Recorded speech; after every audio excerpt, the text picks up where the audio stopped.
Donc dans ce tuto, je reprends une vidéo ici de Default Cube, donc qui est assez intéressante parce qu'elle nous apprend à quel point on peut faire des réglages avec les sources lumineuses et les nodes.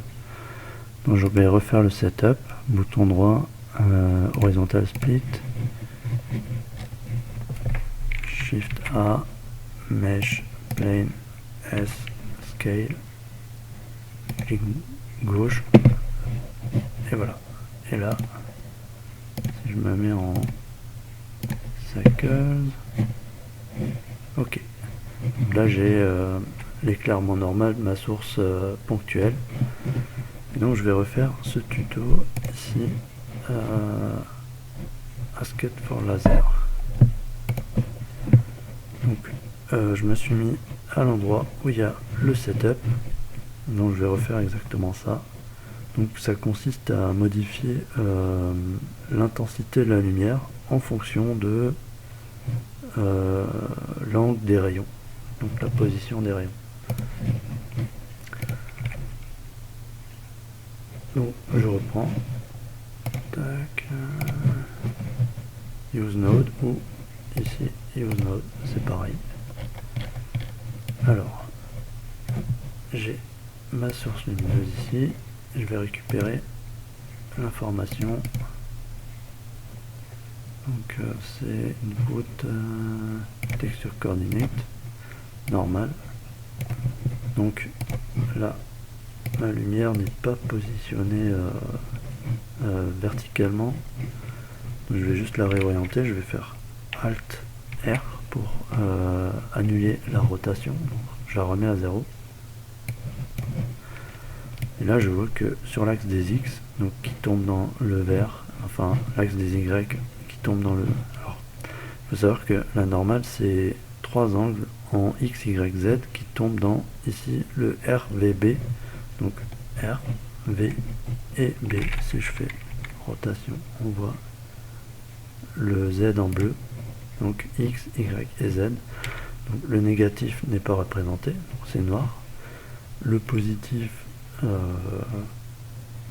ça va me sortir une intensité en fonction de, voilà, de la valeur. Alors ce qui nous intéresse, c'est de récupérer le X ici pour prendre une tranche de cette valeur, donc pour la comparer. Donc, ce que je vais faire, c'est récupérer avec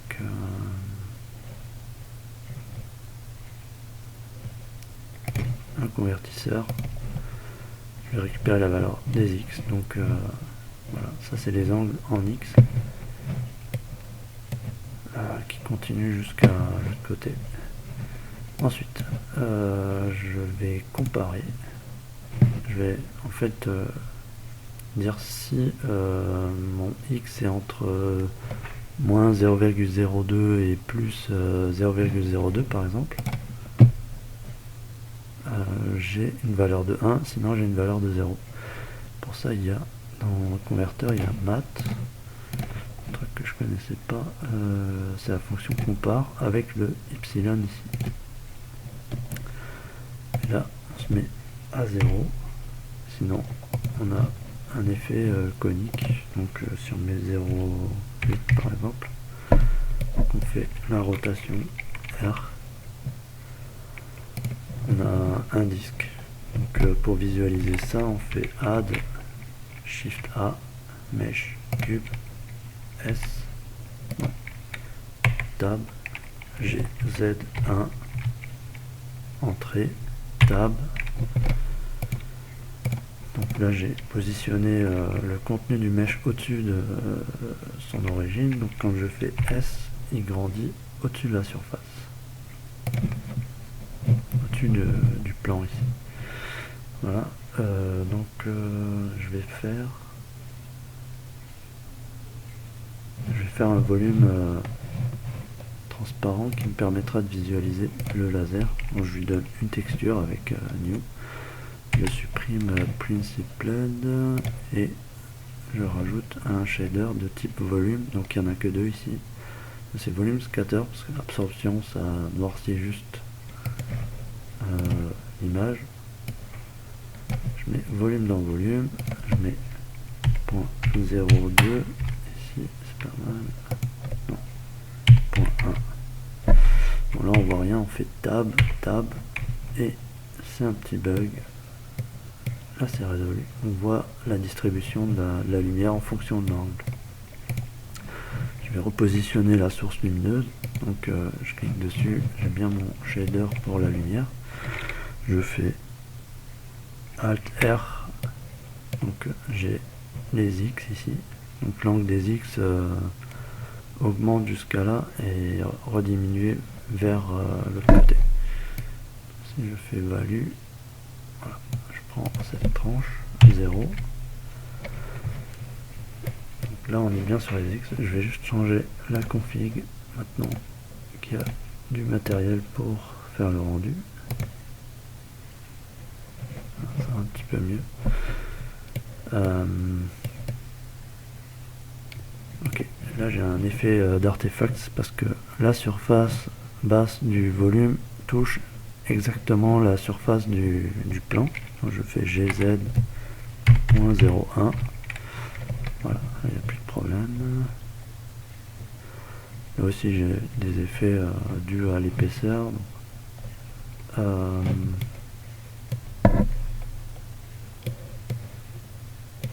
C'est en fait l'épaisseur ici qui est plus fine que la sensibilité de la détection ici.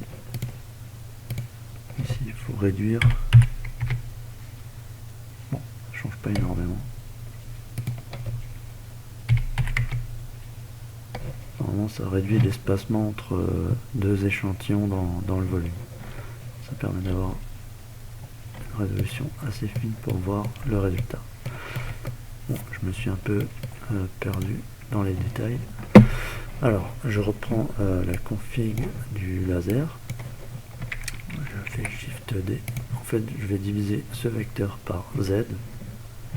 Donc, pour une pseudo normalisation, je vais rajouter un converteur vecteur mat ici, qui permet de faire des produits scalaires et des produits en croix, ou des additions, enfin des opérations sur les vecteurs.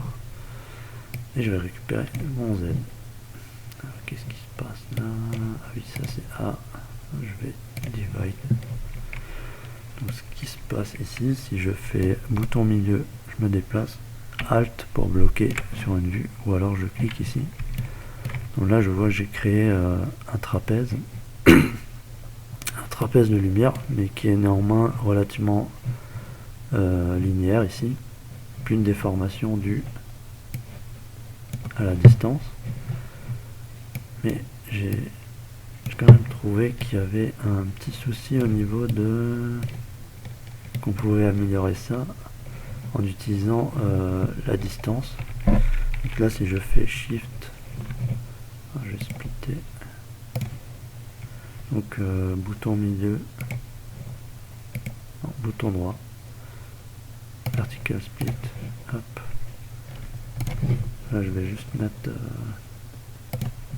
dans l'objet lui-même, on peut dire viewport display wire, donc ça permet d'avoir les volumes existants mais transparents. Voilà, je fais Shift A, je vais faire un cylindre pour montrer la distribution du... Alors juste si je déplace ça G, Z, je vois que je passe par un 0 et après ça redevient grand.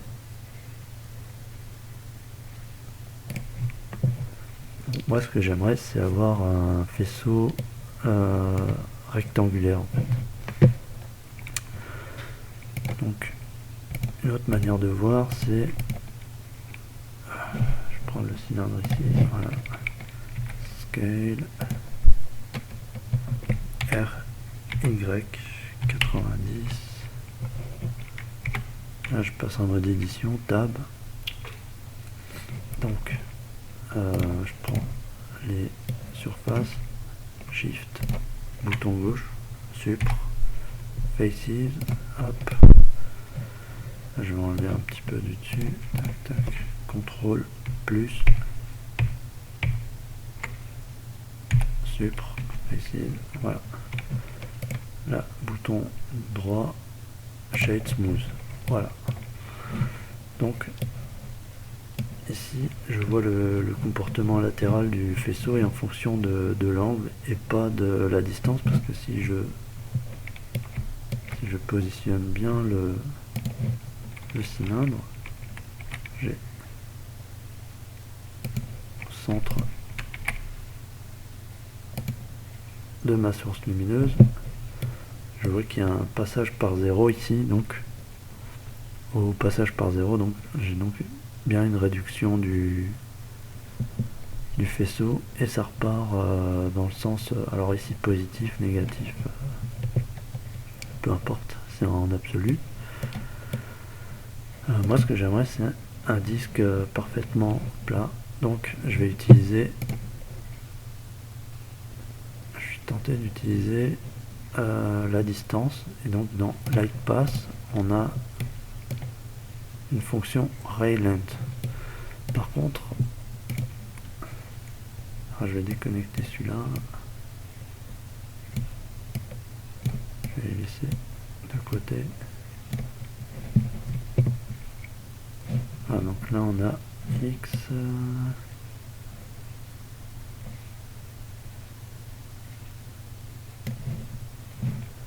donc là c'est un faisceau relativement plat, mais par contre il dépend de la distance. Donc si dans ce cas là il est relativement régulier, et si je déplace, alors j'ai X, si j'enlève mon cylindre et que j'agrandis ma surface, je vois que le faisceau diverge en fonction de la distance. Donc pour pallier au problème, je vais le diviser par la distance. Mais je vais diviser quoi? Je vais diviser... Alors j'ai plusieurs choix. Je pense diviser epsilon. Je vais faire un shift... non, alors celui-là, inutilisable. Prendre le mat. Shift D.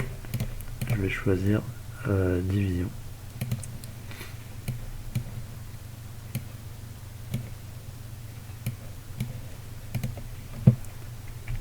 Division par 1. Donc j'ai 0,5 par 1, mon epsilon c'est 0,5 ici. Et je vais le diviser par Ray Length. Et là, j'ai mon faisceau droit parce que ma largeur est conservée proportionnellement à la distance. Alors ce qui se passe, c'est que la distance... voilà. La distance augmente proportionnellement au rayon. C'est-à-dire que... non. La taille du faisceau augmente proportionnellement à la distance. C'est-à-dire que ici, R c'est la distance. Donc à une distance de 1, j'ai mon faisceau qui est de taille unitaire. Et quand je m'éloigne de 2, j'ai 2 fois la taille unitaire. Et 3 fois la taille unitaire.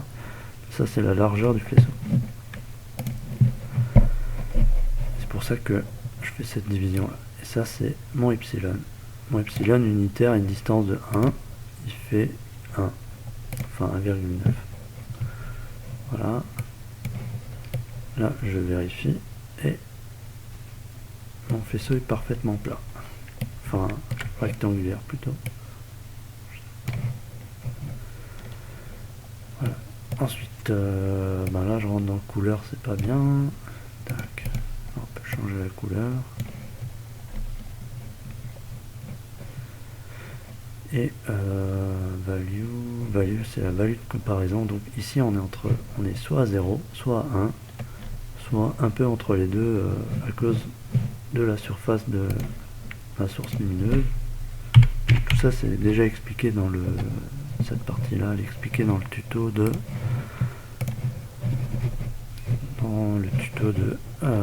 Default Cube. Ensuite moi ce que je veux faire c'est avoir ça c'est résolu. Je voulais juste avoir une intensité constante. Parce que là l'intensité diminue de manière... diminue de cette manière là. 1 sur distance au carré. Donc là on vérifie. J'ai cherché atténuation lumineuse distance. J'ai trouvé ça. Donc c'est le flux total est égal à enfin le flux perçu par l'objet est égal au flux total divisé par ça. Et ça, dl au carré, c'est la distance au carré. Donc c'est bien cette loi là, loi en carré inverse. Donc pourquoi carré? Parce que en fait j'ai une surface une surface illuminée qui varie, qui augmente au carré de la distance, c'est-à-dire que à R j'ai 1 carré, à 2R j'ai 4 carrés, à 3R j'ai 9 carreaux. Et donc la quantité de rayons ne changeant pas, la quantité de flux, ici j'ai 9, et là j'ai 1 par carreau. Voilà, ça passe de 9 à 1, donc la luminosité est divisée par le carré de la distance. Donc je vais multiplier par le carré de la distance l'intensité lumineuse. Je vais juste créer l'intensité lumineuse, c'est ici. Je vais faire un shift D multiply, et ici je peux régler l'intensité. Donc ça c'est le strength qu'on trouve ici, il est là. Et donc je vais multiplier cette valeur n'importe où ici par exemple. Si je la multiplie par 1 par défaut,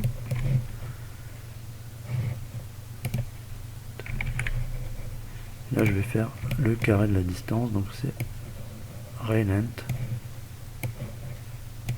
fois ray length que je mets ici. Donc là j'ai l'intensité à une distance de 1, donc c'est sûr que globalement c'est plus lumineux, et en plus c'est régulier, parce qu'à une distance inférieure à 1, l'opération elle est la même quoi. Voilà, donc j'ai mon faisceau laser régulier qui ne dépend plus de la distance et plus de ni de l'angle. Je fais Gx sur mon cylindre, j'ai bien le epsilon qui reste régulier. Je récupère la lumière. Si je diminue le epsilon, voilà, et je peux tourner ma source lumineuse dans tous les sens, j'aurai toujours le même résultat. CTRL Z. Alors par contre la seule variation qu'il y aura, c'est en fonction de l'angle d'attaque sur la surface, mais ça c'est normal, c'est l'opération de diffuse. Donc si je fais Gx ici, j'enlève le cylindre, je prends la source GZ, ici on voit que on a une variation due à la diffuse, à l'angle d'attaque sur l'objet. Ça c'est normal. Si on prend l'exemple d'une sphère, je prends UV sphère, scale, on a bien alors, shade smooth, bouton gauche, S. Voilà, on a bien une intensité qui varie en fonction de l'angle d'attaque, et ça ne dépend pas de la distance. Donc je fais G Shift X pour la bloquer sur le... Non, Shift X, voilà, pour la bloquer sur le laser. Donc là, on voit bien que la lumière ne change pas. Alors je reprends le cube d'origine parce qu'il a la même taille. J'ai X, je mets dans le champ, je fais G, Shift X, et là je vois qu'il reste quand même quelque chose, c'est l'ombre projetée n'est pas dans le sens vertical de la lumière. Alors pour ceux qui arrivent à faire la même manip avec le soleil, je suis preneur parce que honnêtement j'ai pas réussi. En fait, le soleil a tous les rayons qui agissent de la même manière, quel qu'ils soient. Le logiciel ne tient pas compte de la position des rayons. Voilà. Donc la seule manière de faire un laser parfaitement rectiligne, c'est d'utiliser une source directionnelle. Donc de prendre ici plane, de dire que c'est un emit, donc add shader emit, donc une source lumineuse. Voilà, de faire une source directionnelle pour une intensité forte. Non, on va faire un autre tuto. Tac tac. C'est la seule manière que j'ai trouvé, c'est les sources directionnelles. Je prends input, lightweight.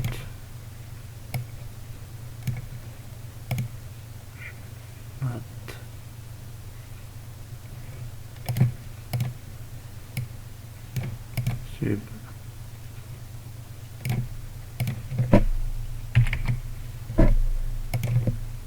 Point 999. Et là, là je peux mettre 1000. Donc, là c'est la seule source directionnelle. Alors l'avantage du laser de Default Cube, c'est que c'est du ray tracing dans le sens caméra source lumineuse, donc le calcul est très rapide. Donc ça c'est quand même la meilleure méthode pour faire un laser. Et de manière annexe, on peut modifier ici le shader pour que le laser soit totalement linéaire. Bon, c'est pas hyper important, mais dans certains cas ça peut aider. Et sinon le vrai laser, c'est plutôt du forward ray tracing, c'est-à-dire que pour chaque point il y a un tas de solutions et exceptionnellement les rayons vont tomber sur la source lumineuse. Alors que là, ici, tous les points vont donner un positif à l'éclairement. C'est-à-dire que tous les points qui sont dans cette zone-là vont être éclairés par la source, alors que ici, j'ai Z, ici, tous les points qui sont éclairés sont aussi subissent des tests, mais dans toutes les directions. C'est-à-dire que ça dépend vraiment du logiciel de tracé pour obtenir un résultat convenable. Bon, là, il faut considérablement augmenter. Et c'est la seule méthode pour avoir des fameuses ombres droites. Donc, Shift D, si je prends le cube là, le projeté est parfaitement droit. G7. Et si je réduis le champ de détection,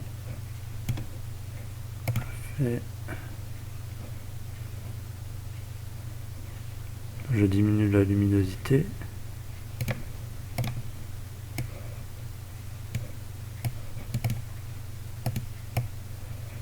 je fais l'inverse.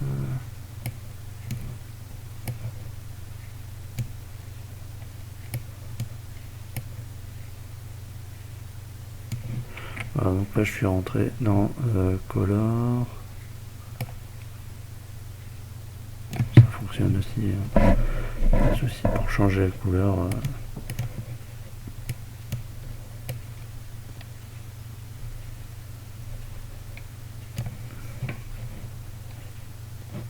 Voilà.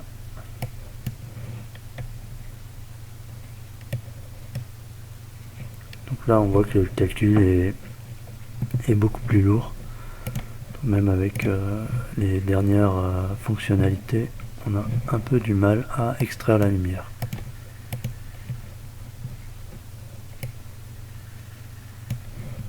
Ah. Donc le laser un peu artificiel a le mérite de sortir correctement à l'image. Voilà, c'est tout pour ce tuto.